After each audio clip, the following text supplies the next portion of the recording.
বৃদ্ধি কৰক সুৰাৰ বিক্ৰীৰ হাৰ নহলে বাতিল হ'ব অনুজ্ঞাপত্ৰ ৰাজ্যত সুৰাখুৰে হ্ৰাস পাইছে সুৰাৰ বিক্ৰী ৰাজ্যত 50% মদৰ বিক্ৰী হ্ৰাস পাইছে চিন্তিত হৈছে হিমন্ত বিশ্ব শৰ্মাৰ চৰকাৰ অস্বাভাৱিকভাৱে মদ বিক্ৰী হ্ৰাস পোৱাত দিছপুৰত লাগিছে হাহাকাৰ বাটপথৰ পৰা মানুহ ধৰি বান্ধি আনি ওয়াইন শ্বপৰ পৰা মদ বিক্ৰী কৰক অথবা ঘৰে ঘৰে গৈ মদ বিক্ৰী কৰক ওয়াইন শ্বপ বাৰৰ মালিক কৰ্মচাৰীয়ে এনে এক পৰিস্থিতিয়ে দেখা দিছে আচৰিত যেন লাগিলে অসমত 50% মদৰ বিক্ৰী হ্ৰাস পাইছে মদৰ বিক্ৰী কমি যোৱাত স্বাভাৱিকভাৱে আবকাৰী ৰাজহ হ্ৰাস পাবলৈ ধৰাত দিছপুৰত হাহাকাৰ লাগিছে যাৰ বাবে ৰাজহ ঘাটি জোৰা মাৰিবলৈ খুৰা ব্যৱসায়ীসকলক মদ বিক্ৰীৰ টাৰ্গেট বান্ধি দিছে আবকাৰী বিভাগে অন্যথা অনুজ্ঞাপত্ৰ বাতিলৰ হুমকি দিছে বিভাগীয় বৰমূৰীয়াসকলে আবকাৰী বিভাগৰ এই নিৰ্দেশক লৈ সৰ্বত্ৰে প্ৰশ্ন উঠিছে আবকাৰী বিভাগে প্ৰকাশ কৰা অনুসৰি অসমত বৰ্তমান 1707খন ওয়াইন শ্বপ 923খন বাৰ আৰু 373খন দেশীয় সুৰাৰ বিপণী আছে ইয়াৰ উপৰি আবকাৰী বিভাগে নতুনকৈ ৰাজ্যৰ 26খন জিলাত 203খন ওয়াইন শ্বপৰ অনুজ্ঞাপত্ৰ প্ৰদানৰ প্ৰক্ৰিয়া অব্যাহত ৰাখিছে বিভাগীয় তথ্যমতে চলিত বৰ্ষৰ জানুৱাৰী পৰ্যন্ত ৰাজ্যত আবকাৰী ৰাজহ সংগ্ৰহ হৈছে 3816 কোটি টকা কিন্তু ধাৰ ঋণেৰে চলি থকা মুখ্যমন্ত্ৰী হিমন্ত বিশ্ব শৰ্মাৰ চৰকাৰে বাৰ্ষিক আবকাৰী ৰাজহৰ পৰিমাণ 4500 কোটি টকালৈ বৃদ্ধিৰ লক্ষ্যৰে শেহতীয়াকৈ সুৰাৰ দাম 10ৰ পৰা 20% পৰ্যন্ত বৃদ্ধি কৰে যিয়ে সুৰাপায়ীসকলকো আৰ্থিকভাৱে কোৱা কৰি পেলালে যাৰ ফলত সুৰাপায়ীসকলে চুলাই দৰে সস্তীয়া মদৰ আশ্ৰয় লৈছে যাৰ ফলত ৰাজ্যত প্ৰায় 50% হ্ৰাস পাইছে সুৰাৰ বিক্ৰী ইয়াৰ পাছতে ৰাজহ হেৰুৱাই এতিয়া দিছপুৰত হাহাকাৰ লাগিছে তথ্য অনুসৰি আবকাৰী বিভাগে গুৱাহাটীৰ প্ৰতিখন ওয়াইন শ্বপকে প্ৰতিমাহে 4500 লিটাৰ বিলাতী সুৰা বিক্ৰীৰ টাৰ্গেট বান্ধি দিয়াৰ বিপৰীতে 3310 লিটাৰ বিয়াৰ বিক্ৰীৰ লক্ষ্য নিৰ্ধাৰণ কৰি দিছে লক্ষণীয়ভাৱে বিগত 2023 আৰু 2024 বৰ্ষত ৰাজ্যত সৰ্বমুঠ 1,47,18,008 কেছ 1,61,89,809 কেছ বিলাতী সুৰা বিক্ৰীৰো টাৰ্গেট বান্ধি দিছে অৰ্থাৎ সুৰাপায়ীয়ে পান কৰাৰ ইচ্ছা নকৰিলেও ওয়াইন শ্বপসমূহে এইবাৰ 14,77,801 কেছ অধিক সুৰা বিক্ৰী কৰিব লাগিব একেদৰে 2023 আৰু 2024 বৰ্ষত ৰাজ্যত 1,05,65,045 কেছ বিয়াৰ বিক্ৰী হৈছিল যদিও চলিত 2024 আৰু 2025 বিত্তীয় বৰ্ষত 1,61,49,801 কেছলৈ বৃদ্ধি কৰিব লাগিব অৰ্থাৎ চলিত বৰ্ষত 15,84,756 কেছ বিয়াৰ অধিক বিক্ৰীৰ টাৰ্গেট বান্ধি দিয়া হৈছে অনুৰূপভাৱে দেশীয় সুৰাৰ বিক্ৰীৰ পৰিমাণো বিগত বৰ্ষৰ তুলনাত এইবাৰ 4,15,090 কেছ অধিক বিক্ৰীৰ লক্ষ্য নিৰ্ধাৰণ কৰি দিছে ৰাজ্যত সুৰাৰ বিক্ৰীৰ পৰিমাণ বৃদ্ধি কৰিবলৈ জিলা আবকাৰী অধীক্ষকসমূহলৈ ৰাজ্যিক আবকাৰী আয়ুক্তই দিয়া নিৰ্দেশনা কঠোৰ ভাষাৰে সমালোচনা কৰিছে কৃষক মুক্তি সংগ্ৰাম সমিতিয়ে এই সমাজধ্বংসী সিদ্ধান্ত তাৎক্ষণিকভাৱে বাতিল কৰাৰ দাবীত কৃষক মুক্তি সংগ্ৰাম সমিতিৰ সাধাৰণ সম্পাদক বিদ্যুৎ শইকীয়াৰ প্ৰতিক্ৰিয়া প্ৰকাশ কৰি কয় হিমন্ত বিশ্ব শৰ্মাৰ চৰকাৰে ব্ৰিটিছৰ দৰে আচৰণ কৰিছে 23-24 বৰ্ষত গোটেই অসমত ৰাজ্যখনত সুৰাৰ বিক্ৰী হ্ৰাস পোৱাক লৈ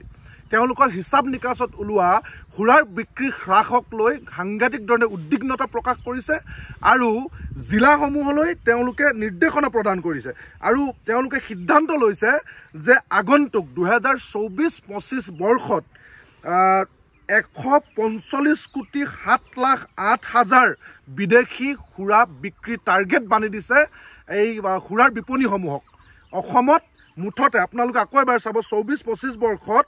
145,07,08,000 বিদেশী সুৰা বিক্ৰী হ'ব লাগিব টাৰ্গেট বান্ধি দিছে জিলা অধীক্ষকবিলাকক আবকাৰী বিভাগৰ নিৰ্দেশ দিয়া হৈছে আৰু দ্বিতীয়তে 54,84,452 লিটাৰ বিয়াৰ বিক্ৰী কৰিব লাগিব বুলি কৈছে আপোনালোকে ভাবকচোন এই এখন ৰাজ্যত ইমান পৰিমাণৰ যদি সুৰা বিক্ৰী টাৰ্গেট বান্ধি দিয়ে তেতিয়াহ'লে কি বুজাব বিচাৰিছে বিজেপিয়ে যে এটাই কথা স্পষ্ট আৰু আবকাৰী আয়ুক্তগৰাকীৰ যিটো নিৰ্দেশনা জিলা আবকাৰী আৰু অধীক্ষকসমূহলৈ ইয়াৰ পৰা এইটোৱে স্পষ্ট হৈছে যে গোটেই ৰাজ্যখন সুৰাময় হ'ব ইয়াৰ আগতো আমি দেখিলোঁ যে দেশীয় সুৰাৰ জৰিয়তে গাঁওবিলাকত অৱস্থা বেয়া গ্ৰামাঞ্চলত বিভিন্ন ৰোগী মুখ ফুলি যায় মানে পেটত সাংঘাতিক ধৰণৰ বেমাৰ আৰু মানুহজন ৰঙা হৈ যায় আজি প্ৰতিখন গাঁৱত যাওক তাৰ প্ৰভাৱ যদি ডাক্তৰবিলাকক যদি ভালকৈ সোধে তেতিয়াহ'লে গম পাব যে দেশীয় সুৰা বিক্ৰী বা প্ৰচলনৰ কাৰণে হৈছে গাঁওবিলাকত আধা কিলোমিটাৰ মূৰে মূৰে দেশীয় সুৰাৰ দোকান সাংঘাতিক ধৰণে প্ৰচলন আৰু অতি কম মূল্যত ইয়াৰ পৰিৱৰ্তে আমি দেখিছোঁ এতিয়া শেহতীয়াকৈ যে বিলাতী সুৰাৰ সাংঘাতিক ধৰণে বিপণী তেওঁলোকে খোলাৰ নিৰ্দেশ প্ৰদান কৰিছে এতিয়া অলিয়ে গলিয়ে মদৰ দোকান আৰু তেওঁলোকে এতিয়া ৰাজহ সংগ্ৰহৰ কাৰণে আমি দেখিলোঁ যে ব্ৰিটিছৰ নিচিনাকৈ ৰাজহ সংগ্ৰহৰ কাৰণে এতিয়া বিজেপি চৰকাৰে দুটা পন্থা লৈছে। এক নম্বৰ আমি দেখিছোঁ যে য'তে হওক ত'তে হেলমেট নিপিন্ধা, জোতাৰ বেল নামাৰা বা যিকোনো এটা অজুহাতত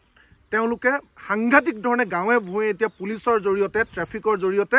ফাইন লয়। আন নালাগে ট্ৰেক্টৰ এখনে পথাৰত হাল বাই থাকিলেও খেদি যিটো 500 টকা ফাইন আছিলে সেইটো এতিয়া 5,000 টকা, 1,000 টকাৰ ফাইনটো 10,000 বা তাতকৈ অধিক ফাইন সংগ্ৰহ কৰি এক নম্বৰতে তেওঁলোকে ৰাজহ সংগ্ৰহ কৰিব বিচাৰিছে। প্ৰতিখন আৰক্ষী থানা আউটপোষ্টক নিৰ্দেশনা দিছে মানুহক মাৰি পিটি ভয় ভাবুকিৰে হ'লেও ফাইনৰ নামত সন্ত্ৰাস সৃষ্টি কৰিব লাগে আৰু জৰিমনাৰ জৰিয়তে তেওঁলোকে প্ৰতিখন থানাই বৃহৎ অংকৰ টকা দিছপুৰলৈ যোগান ধৰিব লাগে। আৰু দ্বিতীয় পন্থাটো তেওঁলোকে লৈছে যে সুৰাময় কৰি দিব লাগে গোটেই ৰাজ্য। গাঁৱৰ অলিয়ে গলিয়ে সুৰা,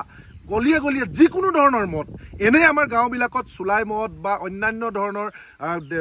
ঘৰুৱাভাৱে নিৰ্মাণ কৰা মদৰ জৰিয়তে বিভিন্ন ঠাইত এতিয়া আপোনালোকে জানে যে সাংঘাতিক ধৰণে পাৰিবাৰিক হিংসা, যৌতুকৰ হিংসা বা এক্সিডেণ্ট, মাৰপিট সাংঘাতিক ধৰণে বৃদ্ধি পাইছে। আপুনি যদি চাই সকলো ধৰণৰ কাজিয়া পেচাল, পাৰিবাৰিক সংখ্যা, দুৰ্ঘটনাৰ 90% আঁৰত কিন্তু সুৰা। আমি সকলোৱে জানো এই সুৰাই ইতিমধ্যে অসমীয়া সমাজখন ধ্বংস কৰিছে। তাৰ সমান্তৰালভাৱে আমি দেখিছোঁ যে এতিয়া চৰকাৰী উদ্যোগত স্বীকৃতি আৰু ইয়াৰ বিক্ৰীৰ পৰিমাণ বৃদ্ধিৰ নিৰ্দেশনাৰ জৰিয়তে অসমীয়া সমাজখন কুঙা কৰি পেলাব বিচাৰিছে, যুৱ প্ৰজন্মক কুঙা কৰি পেলাব বিচাৰিছে। এই কথাটো কোনোগৰাকী অসমীয়াই কেতিয়াও মানি লোৱা উচিত নহয়। বিজেপি চৰকাৰে সুৰাৰ জৰিয়তে ৰাজহ সংগ্ৰহ কৰিবৰ কাৰণে ইয়াৰ আগত তেওঁলোকে বিভিন্ন ধৰণে ছিগনেল দি আছিলে। এতিয়া তেওঁলোকে আনুষ্ঠানিকভাৱে আবকাৰী আয়ুক্তগৰাকীয়ে জিলা আবকাৰী অধীক্ষকবিলাকক নিৰ্দেশনা দিছে। ইয়াৰ জৰিয়তে ব্ৰিটিছে যেনেকৈ কানি আৰু মদৰ প্ৰচলনৰ জৰিয়তে অসমীয়া সমাজখন ধ্বংস কৰিছিল, মানুহক কোনো ধৰণৰ যাতে চিন্তা কৰিব নোৱাৰে। চৰকাৰে